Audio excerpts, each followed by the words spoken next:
찬송가 6장 목소리 높여서를 함께 부르심으로 2025년 12월 22일 월요일 새벽 예배를 시작합니다.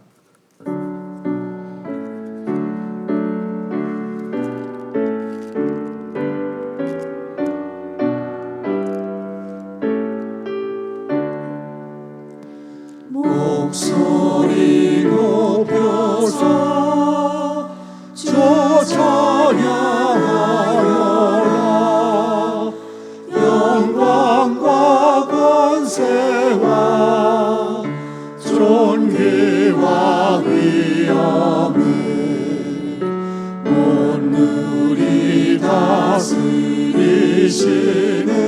왕왕의 왕께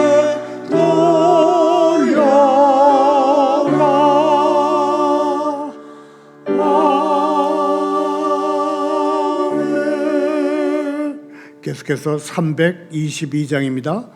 세상의 헛된 신을 버리고 함께 부릅니다.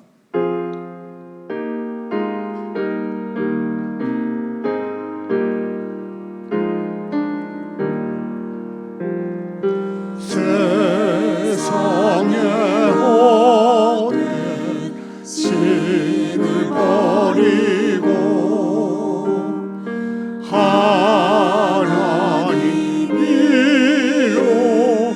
높여 기리세. 온 천하 백성 모두 나와서 다 같이 하나님만 섬기세. 세상의 우상 버리고 인간의 모든 복이 영화와 거짓과 불의 모두 버리고 온전히 하나님만 섬기세.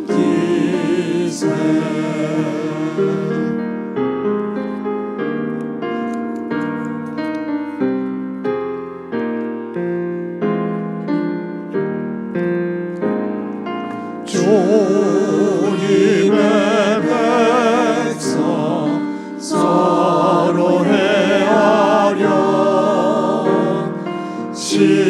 시기와 미움 아주 버리고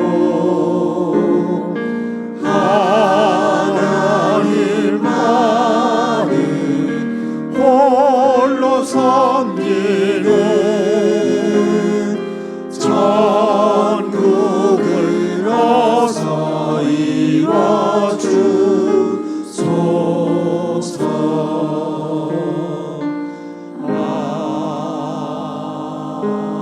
아멘. 오늘 성경 말씀은 여호수아 22장 10절부터 20절입니다. 한 절씩 번갈아 읽습니다. 르우벤 자손과 므낫세 반지파가 가나안 땅 요단 언덕가에 이르자 거기서 요단가에 제단을 쌓았는데 보기에 큰 제단이었더라. 이스라엘 자손이 들은즉 이르기를 르우벤 자손과 갓 자손과 므낫세 반지파가 가나안 땅의 맨 앞쪽 요단 언덕가 이스라엘 자손에게 속한 쪽에 제단을 쌓았다 하는지라. 이스라엘 자손이 이를 듣자 곧 이스라엘 자손의 온 회중이 실로에 모여서 그들과 싸우러 가려 하니라. 이스라엘 자손이 제사장 엘르아살의 아들 비느하스를 길르앗 땅으로 보내어 르우벤 자손과 갓 자손과 므낫세 반지파를 보게 하되 이스라엘 각 지파에서 한 지도자씩 10 지도자들을 그와 함께 하게 하니 그들은 각기 그들의 조상들의 가문의 수령으로서 이스라엘 중에서 천부장들이더라. 그들이 길르앗 땅에 이르러 르우벤 자손과 갓 자손과 므낫세 반지파에게 나아가서 그들에게 말하여 이르되 여호와의 온 회중이 말하기를 너희가 어찌하여 이스라엘 하나님께 범죄하여 오늘 여호와를 따르는 데서 돌아서서 너희를 위하여 제단을 쌓아 너희가 오늘 여호와께 거역하고자 하느냐. 부올의 죄악으로 말미암아 여호와의 회중에 재앙이 내렸으나 오늘까지 우리가 그 죄에서 정결함을 받지 못하였거늘 그 죄악이 우리에게 부족하여서 오늘 너희가 돌이켜 여호와를 따르지 아니하려 하느냐. 너희가 오늘 여호와를 배역하면 내일은 그가 이스라엘 온 회중에 진노하시리라. 그런데 너희의 소유지가 만일 깨끗하지 아니하거든 여호와의 성막이 있는 여호와의 소유지로 건너와 우리 중에서 소유지를 나누어 가질 것이니라. 오직 우리 하나님 여호와의 제단 외에 다른 제단을 쌓음으로 여호와를 거역하지 말며 우리에게도 거역하지 말라.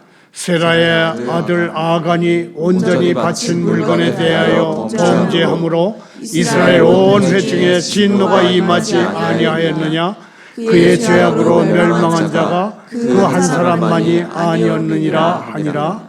아멘. 기도합니다. 하나님 아버지, 영과 진리로 예배하게 하옵소서.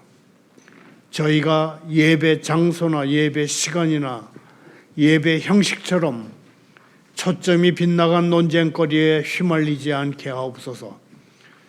저는 오직 내적으로 뜨겁게 그리고 참되게 예배하기를 원하옵나이다. 그리하여 예수 그리스도 안에서 제 삶의 중심이신 주님을 발견하기를 원하옵나이다. 예수님 이름으로 기도하옵니다.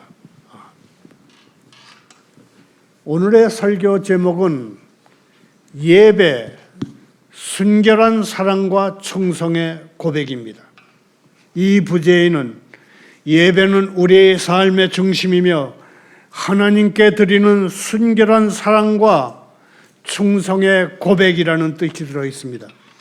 설교 중에는 성탄절을 앞두고 미국 뉴욕의 연말을 장식하는 라디오시티 크리스마스 장관을 소개합니다. 라디오시티는 세계에서 가장 큰 6,000석 규모의 실내 극장을 이루는 이름입니다. 크리스마스 장관은 크리스마스 스펙타큘러즈를 이렇게 번역해 본 것입니다.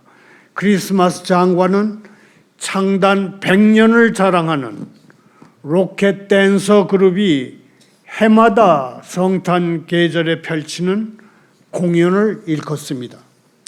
눈꽃처럼 반짝이는 조명, 화려한 의상, 포근하고 고전적인 성탄 축하곡 연주가 아쉬움 속에 보내는 연말 분위기를 한층 돋웁니다. 이 공연이 유명한 것은 나이는 만 18세 이상, 그리고 키 165cm에서 170cm, 그리고 탭댄스, 발레, 현대무용에 능숙한 단원들이 기계처럼 일사불란하게 무리지어서 펼치는 춤 때문입니다. 먼저 오늘의 성경 말씀부터 살펴봅니다. 여호수아 22장 10절과 16절을 함께 읽겠습니다. 루벤 자손과 므낫세 반지파가 가나안 땅 요단 언덕가에 이르자 거기서 요단가에 제단을 쌓았는데 보기에 큰 제단이었더라. 여호와의 온 회중이 말하기를 너희가 어찌하여 이스라엘 하나님께 범죄하여 오늘 여호와를 따르는 데서 돌아서서 너희를 위하여 제단을 쌓아 너희가 오늘 여호와께 거역하고자 하느냐. 오늘 성경 이야기는 요단 동편에 사는 지파가 요단 언덕에 큰 제단을 쌓으면서 시작됩니다. 요단 언덕에 큰 제단을 쌓은 것은 동편 지파가 그들의 신앙을 증거하기 위한 행동이었지만 서편 지파는 제단 쌓는 행위 자체를 우상 숭배라고 오해했습니다. 일부 지파에서 제단을 쌓는 일 때문에 이스라엘 전체가 내전 상황까지 몰린 것입니다. 이 사건은 공동체가 얼마나 순결한 예배를 중요하게 생각해야 하는지를 드러냅니다. 그렇다면 하나님의 백성인 우리는 어떻게 진정으로 믿음직스러운 공동체를 세울 수 있을까요? 첫째, 우리는 예배를 통해서 믿음의 순결을 지켜야 합니다. 동편 지파는 요단강가에 제단을 세웠습니다. 서편 지파의 눈에는 이 제단이 여호와의 성막을 대신하는 우상의 제단처럼 보였습니다. 하나님은 성박 제단에서 제사 드리는 것을 금지하셨기에 서편 지파는 제단 얘기를 듣자마자 그것을 죄악된 것으로 여겼습니다. 오늘 말씀은 우리에게 순결한 예배의 중요함을 교훈하러 줍니다. 예배는 우리의 삶의 중심이며 하나님께 드리는 순결한 사랑과 충성의 고백입니다. 자막을 따라 함께 읽으면서 정리합니다. 예배는 우리 삶의 중심이며 우리 삶의 중심이며 하나님께 드리는 순결한 사랑과 하나님께 드리는 순결한 사랑과 충성의 고백이다. 충성의 고백이다. 순결한 예배는 하나님의 백성의 공동체가 지니는 가장 기본적인 정체성이며 순결한 예배가 무너질 때 공동체 전체가 위험에 빠집니다. 그러므로 우리는 예배가 형식으로 흐르거나 자기 욕망을 채우려는 도구로 변질될 수 있음을 알고 특별히 주의해야 합니다. 형제자매여, 예배의 순수성을 지키는 일은 개인의 책임일 뿐 아니라 공동체가 함께 지켜야 할 신앙의 토대입니다. 우리는 예배에 참석할 때마다 우선 자기 마음을 살피며 하나님만이 우리의 주인이심을 고백해야 합니다. 그러면 순수한 마음으로 예배 드리는 게 과연 어떻게 행동하는 것일까요?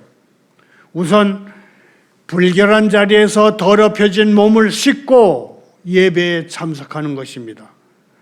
그 다음에 교회에 나와서는 그날 설교 주제가 될 말씀을 미리 읽음으로 귀와 영이 말씀을 들을 준비를 하는 것입니다. 둘째, 진정한 믿음의 공동체를 세우기 위해서는 서로 믿고 의지해야 합니다. 본문에서 서편 지파는 동편 지파가 제단을 세운다는 소식을 듣고 곧바로 전쟁을 준비했습니다.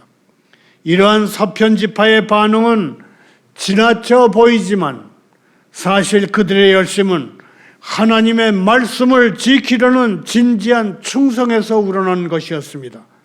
그러나 문제는 오해였습니다. 공동체 안에서 서로 간의 믿음이 무너질 때 일어나는 긴장이 바로 이런 모습입니다. 오해와 불신은 단숨에 형제를 적으로 만들고 공동체를 분열시킵니다. 우리는 이러한 오해와 불신이 교회 안에서도 자주 일어날 수 있다는데 특별히 주의해야 하겠습니다. 상대방의 말을 다 듣지 않거나 돌아가는 형편을 충분히 살피지 않고 판단할 때 우리는 사랑한다고 하는 형제 또는 자매에게 죄가 있다고 단정합니다. 오해와 불신에 따른 정죄, 그 결과는 공동체 전체에 전혀 도움이 되지 않는 다툼과 분열을 일으킬 뿐입니다. 형제 자매여, 우리는 서로 믿고 기다림으로 건강한 관계를 계속 관리해야 합니다. 상대를 이해하려는 마음과 끝까지 들은 다음에 결론을 내겠다는 태도를 가질 때 우리는 하나님이 기뻐하시는 믿음의 공동체를 세울 수 있을 것이고 공동체의 일원이 될 수 있을 것입니다. 마지막으로 우리는 죄의 심각성을 기억해야 합니다. 서편 지파가 강하게 반발한 이유는 단순한 오해 때문만은 아니었습니다. 진작부터 그들의 마음속에는 죄가 공동체 전체를 무너뜨릴 수 있다는 두려움이 자리 잡고 있었습니다. 서편 지파 사람들은 부월 사건과 아간의 범죄를 기억하고 있었던 것 같습니다. 이미 경험을 통해서 죄의 무서운 전염성을 알고 있었던 것입니다. 이 장면은 우리에게 죄의 심각성을 다시 한번 일깨워 줍니다. 우리는 죄를 종종 가볍게 여기며 죄를 개인적이고 사소한 것으로 여기려 합니다. 그러나 이 작은 불순종이 교회 전체를 흔들고 한 사람의 타락이 가정을 무너뜨릴 수 있습니다. 반드시 기억해야 합니다. 형제 자매여, 늘 깨어서 죄를 멀리하고 뉘우침과 순순히 따름으로 하나님의 은혜 안에 계속 머무를 수 있기를 소원합니다. 또한 교우들의 삶에 관심과 애정을 가지고 사랑으로 구원하고 격려하며 함께 거룩함을 지켜나가는 것이 매우 중요합니다. 부디 죄의 심각성을 기억하며 하나님이 기뻐하시는 믿음의 공동체를 이루는 성도로 우리 다 성장해 나갈 수 있기를 소원합니다. 이제부터는 오늘의 본론으로 신령과 진정으로 예배드리는 사람의 자세에 대해서 생각해 보도록 하겠습니다. 요한복음 4장 23절, 24절을 함께 읽겠습니다. 아버지께 참되게 예배하는 사람들이 영과 진리로 예배할 때가 오나니 곧 이때라. 아버지께서는 그분께 이렇게 예배하는 자들을 찾으시느니라. 하나님은 영이시니 예배하는 사람은 영과 진리로 예배할지니라. 여기서 잠깐 성탄절을 앞두고 미국 뉴욕의 연말을 장식하는 라디오 시티의 크리스마스 스펙타큘러스, 크리스마스 장관을 소개합니다. 라디오 시티는 세계에서 가장 큰 6,000석 규모의 실내 극장을 이루는 말입니다.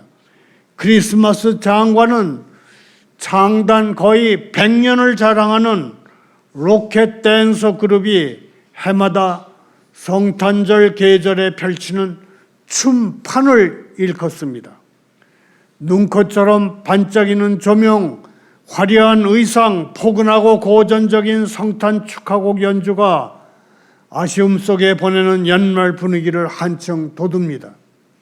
이 공연이 유명한 것은 나이 만 18세 이상, 키는 165cm에서 170cm, 그리고 탭댄스, 발레, 현대무용에 능숙한 단원들이 무대에 지어서 펼치는 춤이 그야말로 장관이기 때문입니다.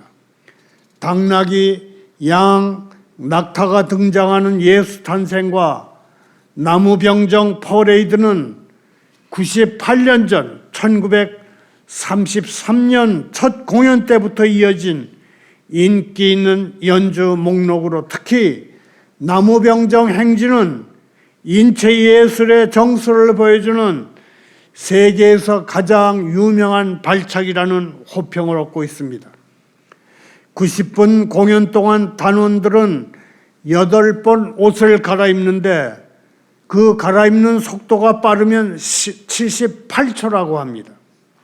공연 내내 웃는 얼굴, 신나는 탭댄스, 완벽한 일체의 동작은 컴퓨터 그래픽이 아닌 실제적으로 몸으로 이뤄낸 아날로그적인 것이어서 더 가치 있는 것으로 평가됩니다. 다시 성경으로 돌아옵니다.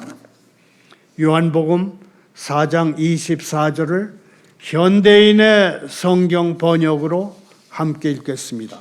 하나님은 영이시다. 그래서 예배하는 사람은 영과 진리로 예배를 드려야 하는 것이다. 하나님은 피와 살과 뼈로 이루어져 있는 유형적인 존재가 아니시고 육신적인 감각을 지닌 존재도 아니시기 때문에 감각적인 것들로 만족하시거나 기뻐하실 수 없습니다. 도리어 하나님은 영적인 존재이시고 영들의 아버지시기 때문에 그 존재 성격에 어울리는 영적인 예배를 원하십니다. 따라서 공경하는 마음으로 하나님께 예배 드리고자 하는 사람들은 자신들의 영으로, 자신들의 스피릿, 자신들의 정신으로, 그리고 하나님이 정해놓으신 규범인 진리를 따라서 예배를 드려야 합니다. 이제는 이것이 하나님의 뜻입니다. 과거 구약시대 율법 아래에서는 하나님께 예배를 드리고자 하는 사람들은 희생 제사와 어떤 정해진 의식들을 통해서 상징적인 방법으로 예배를 드리게 하셨습니다. 하지만 이제 그런 방식의 예배는 효력을 다했습니다. 따라서 사마리아 여인은 그리심 산에서 드리는 예배와 시온 산에서 드리는 예배 가운데 어느 쪽이 참된 예배인지를 예수님께 여쭐 필요가 없었습니다. 왜냐하면 그리심산과 시온산에서 드리는 예배는 이제 빠르게 쓸모없는 것이 되고 좀 더 실체에 가까운 새로운 영적인 예배가 시작될 그런 시기였기 때문입니다. 이제 사마리아 여인은 더 이상 상징적인 방식으로 예배 드리려고 애쓰지 않고 진정으로 참되게 하나님을 예배하는 길과 방법을 배우게 될 것입니다. 하나님은 영이십니다. 그래서 예배하는 사람은 영과 진리로 예배를 드려야 하는 것입니다. 저도 예수님처럼 그렇게 상황 판단을 빨리빨리 할 수 있었으면 좋겠습니다. 사마리아 여인이 예수님께 질문하면서 우리 조상들은 이 산에서 예배를 드렸는데 유대인들은 예루살렘에서 예배를 드려야 한다고 주장합니다. 라고 말한 것은 그 여자의 하나의 작전이었습니다. 하지만 예수님은 이 여자의 작전에 말려들지 않으셨고 여자의 질문을 그렇다고 무시하시지도 않으셨습니다. 대신 예수님은 예수님의 의지에 호소하셨습니다.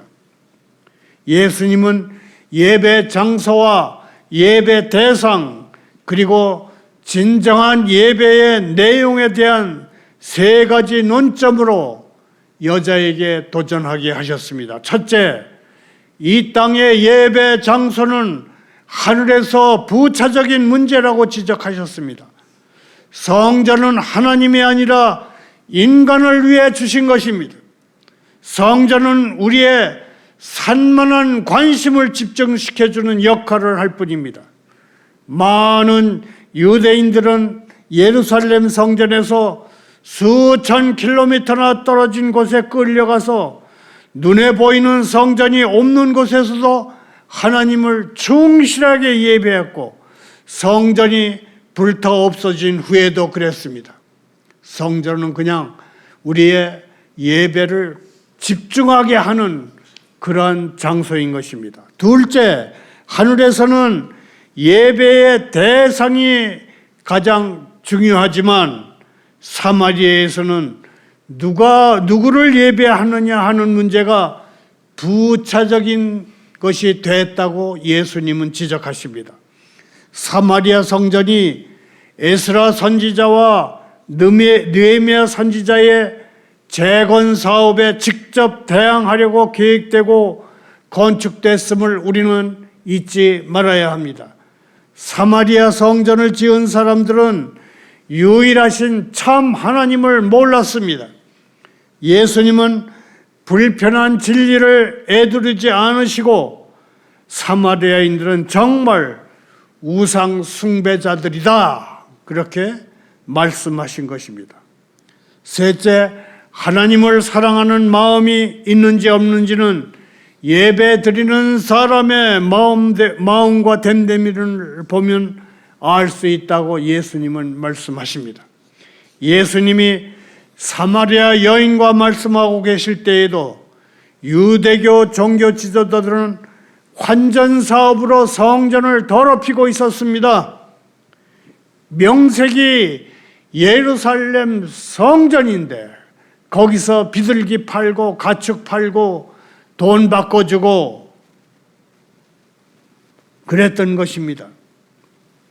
명색이 예루살렘 성전인데 그리심 산의 성전보다 더 나을 것도 없고 더 못할 것도 없습니다.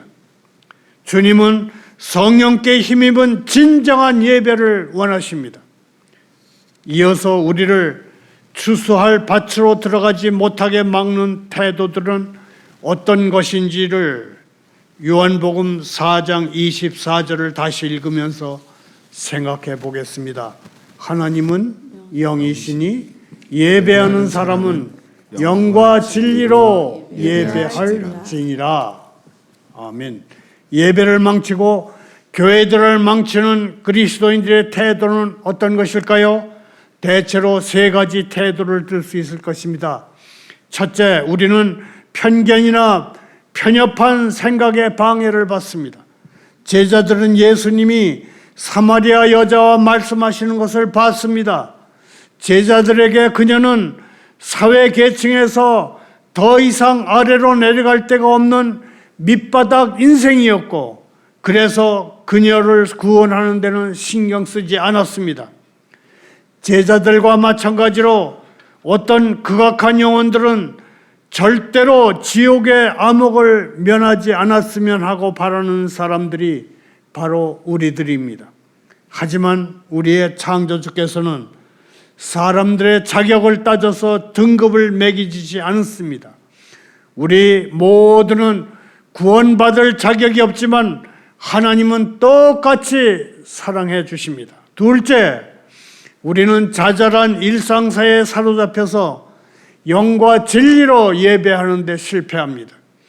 예수님의 제자들은 음식 생각에 매여 있느라 주님의 감격을 이해하지 못했습니다.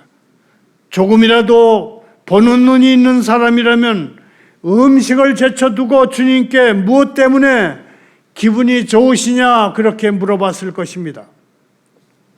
우리는 하루의 대부분을 음식을 만들고 일정을 지키고 생활비를 버는 데 씁니다. 그대가 구체적인 계획을 갖고 시간을 내서 직장 동료나 동네 이웃에게 기쁜 소식을 전해본 것이 언제인지요? 셋째, 영과 진리로 예배할 때 우리는 종종 내일에 속아서 오늘 해야 할 행동을 미룹니다. 제자들은 사명의 시급성을 깨닫지 못했습니다. 예수님이 지금 추수할 때라고 하신 말씀을 넉 달이 지나야 추수할 때가 이르겠다고 하신 말씀으로 그렇게 들었습니다. 우리는 내일 하면 된다며 뒤로 미루지만 그러는 사이에 죽음은 그 나름의 수확을 이어갑니다. 편견과 사소한 일상사에 갇히고 내일 하면 되지 않은 태도들이 교회들을 망쳐놓고 있습니다. 그러나 열심히 전도하며 사는 이들은 이 사명의 기쁨을 알기에 영혼 수확을 전혀 뒤로 미루지 않습니다. 열심히 전도하는 이들은 전쟁터의 최전선에 있는 사람들처럼 행합니다. 물론 전도가 전쟁은 아닙니다만 그래도 원리는 같습니다. 편견이나 소소한 얽매임이나 뒤로 미루는 버릇이 다 없어질 때까지 기다린다면 우리는 절대로 수확하는 추수꾼이 될 수 없을 것입니다. 우리는 추수꾼으로 부르심을 받았습니다. 그러므로 순종해야 합니다. 일단 최전선으로 뛰어들어가면 끈질긴 방해거리들은 금방 사라지게 되어 있습니다. 사역 현장에는 언제나 성령 하나님이 함께 하시기 때문입니다. 감사합니다. 기도합니다. 하나님 아버지, 저 자신과 저의 공동체에 사는 이들을 주님의 날개 아래 맡기옵니다. 어떠한 악도 저희의 신앙을 파괴하지 못하도록, 어떠한 시험도 저희의 순종을 방해하지 못하도록, 어떠한 불신앙도 저희의 사랑의 능력을 줄이지 못하도록, 어떠한 염려도 저희의 희망의 불꽃을 꺼뜨리지 못하도록 보호해 주시옵소서. 주님은 크나큰 대가를 지불하시고 저희를 사셨습니다. 이제 저희를 영원토록 지켜 주시옵소서. 예수님의 놀라운 이름으로 기도하옵나이다.